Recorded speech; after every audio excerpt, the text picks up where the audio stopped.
Hi, everybody. My name is Maura Keefe. I'm one of the scholars in residence here, and this is Mark Morris. I want to start where you, I think, always start, which is just to talk a little bit about the music of Burt Bacharach, the lyrics of Hal David. And could you tell us a little bit about your process working with Ethan Iverson on the arrangements? First, like how the conversation started, how you were listening, and then when you brought Ethan into it. Okay, that's good. That's a good question. First of all, I don't want to hurt anybody's feelings, especially the estate of Burt Bacharach, but this was not conceived as an homage. It was, Ethan and I had talked about Bacharach's music. Ethan, who was my music director for years, now it's Colin Fowler, who also played tonight and runs it for the last many years. But Ethan and I have worked together many times, and we were talking about Burt Bacharach's music way back, like far in the past. Some people see this as a response to my dance that I did to the Beatles' 50th anniversary of Sgt. Pepper, which was called Pepperland. That was a coinky-dink, as Popeye would have said. And it just happens to have been sort of 60s, 70s stuff. But Bacharach's music predated the Beatles number that we did, and we'd talked about it forever. It's like as one of the great songwriters. He's, Schubertian, really. Except he lived a lot longer than Schubert did, like 3 times as long. So hooray for that. So it wasn't like, poor Bert, who's old and no one appreciates music. Everybody appreciates music, whether they know it or not. And he was old, and it isn't contemporary music. It's 50 years old. It's not like, it's crazy to think of this as like, I'm such a swinging, groovy guy 50 years ago. That never happened also. So we loved that he came to the show and really gave his approval and said, once you relax, you can really swing, which is the real advice. Not like, he didn't storm out, let's put it that way. So he saw it, I was very happy about that. And so this season is sort of dedicated to him, but he wasn't dead yet. I don't want to, he predeceased this performance, but not the collaboration. So one of the things I was thinking is, because a lot of us have known these songs for 50 years, and I was thinking that you have a little bit of a battle of familiarity, maybe, like that the audience has expectations because they know. You mean when they kind of hum along and they don't even know it? Right, do you know, it's great. Recognition is great, but when everybody joins in, it's not so great, but. But I'm thinking at the beginning of Raindrops that you've really sort of not let us know exactly where we are. So could you talk a little bit about some of that playfulness that you, and I don't know, how you were responding to the music and the conversations you were having? Yeah, well, it goes back to all of this. Ethan and I worked together from the catalog of Mr. Bacharach's music, Mr. David, of course, and we got full approval, which ain't easy, and rights and all of that. It's very complicated. But also, I gave him, it's like, I don't like that song as much as that. He liked that, so we slugged it out. I wanted to do Message to Michael, because it was my sister's favorite song when she was an emotional teenager sobbing at the radio. Like raise your hand, right? Anyway, so it's like, not that one, and I love that. And then also, Isaac Mizrahi coming in to watch rehearsal, Isaac, who designed the costumes, is a very good friend of mine, comes. I said, don't say anything. I showed him early on some of the moves. I said, okay, you guys, what have we got? We just had 3 or 4 numbers. I said, let's show him Walk On By. And I said, do not say anything. He's sitting right by me. And Isaac says, oh, is there going to be walking in this? And, and a chair, just to get in the way, So you can guess it. It's like there's text and there's these rhythms and stuff. But Raindrops, it's a very, very complicated rhythm system adding in instruments. They're in different time signatures, which is so thrilling and hard to imagine. But that was really, one of the first moves was, I said, everybody, that maybe it's apocryphal, but when turkeys are so stupid or uneducated that they stand in the rain and look up and then drown because their mouths are open. That's what I started with, just this. And all of that, there are choices to make. You can do that as long as you want. If you're tired because it's a matinee and you had a big night last night, you can just stand there the whole time. But then, I'm sorry, this isn't insulting to me, but someone pointed out there's a Gene Kelly element of Singing in the Rain, which is, that's Domingo's big solo, and the big piano solo. But it's not singing. I don't like singing in the rain. Well, thank God I didn't point that out. Right? Fred Astaire, yes. Gene Kelly. Not so much. I loved him. No, I loved him. It was a whole different style that I didn't understand as well. I'm glad you mentioned Domingo and that beautiful solo, but I was also thinking about, because of the kind of lighthearted nature of the music, that I'm not necessarily sure that people know how hard this dance is for the dancers. And Should they? I don't know. I mean, I was thinking about it. Grand Duo was playing in the archives, when, and the section of polka was on. Right. And a friend of mine who danced with Bill T. Jones came in. He's like, dancing in a circle is really hard. And then he said that, and then opening section, circle.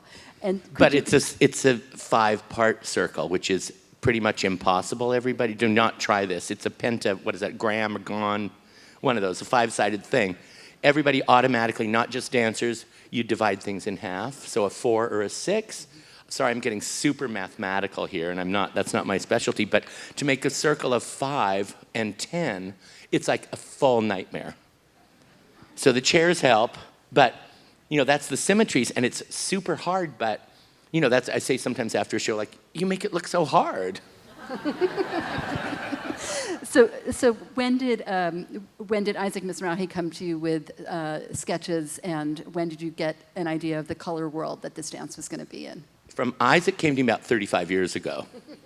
But this particular thing, it's open. Listen to the music, respond, and that's it. And one of the rules any choreographers in the house know, unless you got a comp, is never use a chair in a piece of choreography, all right? This is living proof. You avoid it, you're not supposed to do it, but you can't resist. So anyway, Isaac designed the colors of the chairs, okay? And then I said, we have to have pillows. So that's a little bit of... A little collaboration there. It's a little bit Judson Churchy, too, a little bit chair pillow. And then Nicole Pierce's lighting really just is so stunning with the... Nicole Pierce's beautiful lighting, which I never see from this angle. It's usually flatter, so I don't see the patterns on the floor. It's like, you know exactly where to go. It's like, oh, there's a light on. I'd better go there right now. I mean, but it was the opposite. The lighting came directly from the dancing, so it matches like everything else. Matches beautifully. Let's take a couple of your questions, and one or the other of us will repeat them so that everybody in the audience can You want hear. the answers first? The Dewey Decimal System, 1865. And what's the other one? I forget. The Beatles, maybe. I don't know. This is a question about the blob. What was the blob? Hear, oh, you could? The blob? What was that? Yeah, okay. The blob, right? B-L-O-B. You mean that number that was terrifying for you, I hope, in some way?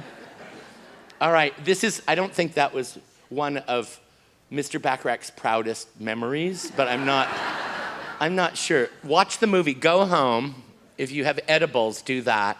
And watch this movie from 1957, maybe, something like that. It was Steve McQueen's first movie. And he's like 29 playing a 17-year-old. I don't know. But it's one of those like groovy, teenage, delinquent, car racing. The Blob is a monster from outer space. Okay, imagine that. And Mr. Bacharach wrote the theme song. And that's it. And I'm not sure, I didn't see him do this when we rehearsed it, but it's more like a Beach Boys number. It goes, beware of the blob, it slings, ba-dum, ba-dum, da-da-da-dee-da-da, sort of a yakety sax kind of thing. But we decided to excruciate it through micro harmonies and a terrifying, shrill, shrieking sound that's provided by one of the artists in the pit. Excruciate it. What a Watch great the movie. verb. Watch the movie. Yeah. Yes, sir. Is there a soundtrack available for this show? Best wishes. No. And you were probably recording on your phone. You can just sell it, Do you want to say something about when Marcy came into the process? I'm pointing to her as if she were still here. I don't think she's still standing there. No, okay. Marcy? Well, thank you for asking that. That was merci, I was kind of saying. Yeah. No one's ever said that to her before. Marcy Ariel, who's a fabulous singer and who has been working with Ethan Iverson, who isn't playing this but arranged the music, they've been doing Bacharach songs and working together for off and on for a long time. I mean, Bacharach was not born yesterday. And so this has been, concurrent. And Marcy, here's a little known fact. Where'd the word factoid come from? I hate it. But here's a little known thing. I ended up as the director of Paul Simon's complete failure of a Broadway show called The Cape Man, which was fabulous. Those who saw it remember it as being fabulous. But there's a poster up at Joe Allen's of failed shows, and it's up there. I'm like, right on. Anyway, Marcy was in an earlier workshop of that as a singer. I didn't, it was a long, long time ago. And then she worked in, she was in Rent for a while. She did a bunch of other shows. And we came back, it's like, wait, don't I know you? And the fact was, kind of. And so they were already matched up, and we agreed and approved. So Marcy's been singing this stuff for a long time, but in this particular part, and it's many shows a week, obviously, you people come to the Pillow, so yeah. Another question. So this is a question about the structuring of the piece overall, and so you have your movement material, you have the songs. How did you start to play with testing movement to different songs? I didn't have everything done. You're imagining a process that I didn't do, which is I work on something and whatever. I was working with recordings first because we weren't finished with the arrangements and the approval and the rights. So with the different songs, I worked on them different times and with different groups of people. This was full on COVID, everybody. So I was working with a maximum of 5 dancers in the studio once we were back in the studio. This is still very fresh wound. And so there are bits that were choreographed on 4 or 5 people that I then put together later on. So it was very complicated. But Ethan and I worked out the sequence of events. As Mr. Bacharach brilliantly put in an early Zoom meeting, don't even ask about Zooming with 20 people, you've done it. But he said, you don't want it to be a jukebox musical. You don't want it to be boring. You should use medleys. You should arrange it however you want. Backup singers, which, everything was done with his approval, like, go for it, as one says. And so the very last thing I did in arranging the sequence of these, it has to be a show. It has to, I don't say beginning, middle, and end like Doris Humphrey, but she wasn't wrong. She made up really boring dances, but she was right about structure. So anyway, I'm sorry, I have to say this, as Arlene Croce once said about a Doris Humphrey dance, she said it was like a nest of mixing bowls, and the bowls are brown. Genius Arlene Croce. So anyway, the last thing I decided before opening night was I moved Alfie, that song, originally was somewhere else in the piece and had a recitation of the text. It was like, no, let's not do that. I turned that into the walking music, into the overture for latecomers, and there's always some latecomers, but it's welcoming and it gets you used to listening to, I'm going to use a horrible term, the sound world of this. You're welcome to join. But that gets you to shut up, listen, turn off your phone, then a dance happens. I actually love the overture that, as you just were saying, it's really a nice invitation into the world. And I think our last question here from Nancy, one of the members of the Pillow Board of Trustees. Oh, she's a plant. Let me reiterate, let me repeat that. I and us and the dance world have been dancing on a very, very hard, historically conscientious property that was basically stone and just killed you. When you go to a museum / Christmas shopping and you're there for 5 minutes and you have to go lie down because your back hurts so much. That was this floor for 50, 75 years, whatever. The crossover was in the mud with the mosquitoes. There was no air conditioning, although I had a little problem with that now. There was no pit, there was no crossover, that was the real thing, and dressing rooms and all of it. So it's much more gemütlich. But the big thing is, there's a floor that doesn't ruin your career. And that's because here's why I think it's Pam and everybody on the board and who brought this up, but I've been bitching about this for years, as you've kindly reminded me. So we are so delighted at the transformation of this place. And we are thrilled that you are back. Yay! Curtain go. Thank you. Thank you, everybody.